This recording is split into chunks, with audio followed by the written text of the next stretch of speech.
មុនសករាជឆ្នាំ2010អ៊ីងចឹងអធិរាជឈីដំបងស្លាប់នៅក្នុងការចេញដំណើរលើកទី5ហូហៃចំនួនទី2ឡើងស្នងរាជហូហៃខូខឹងធ្វើឲ្យរាជរស់នៅវេទនាសម្លេងឈ្ងុយឈោពេញមាសរាជការស្ដេចឈីនយោបាយខូខឹងរាជគ្រប់ទិសទីនាំគ្នាសាមគ្គីបះបោចំនួនក្រោយនគរទាំង6លួចកែនទ័ពទិញសេះដោយស្ងាត់មួយប្រព្រឹត្តភ្នែកពួកស្ដេចក្រាញ់ងើបឡើងក្រោមមេឃចលាចល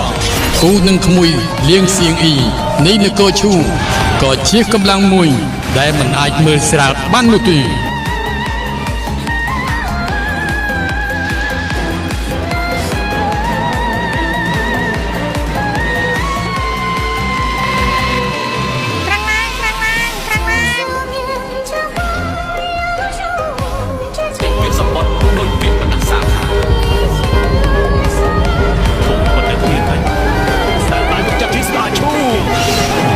ឈូត្បិតតែគ្នាតែញ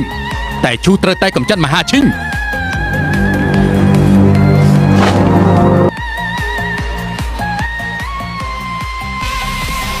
ចឹងស្លាប់ហើយស្ដេចក្រាញ់ក្រោមមេឃងើបឡើងមហាឈិញប្រៀបដូចចង្គៀងចិត្តអស់ប្រេងនឹងមិនយូរទៀតទេ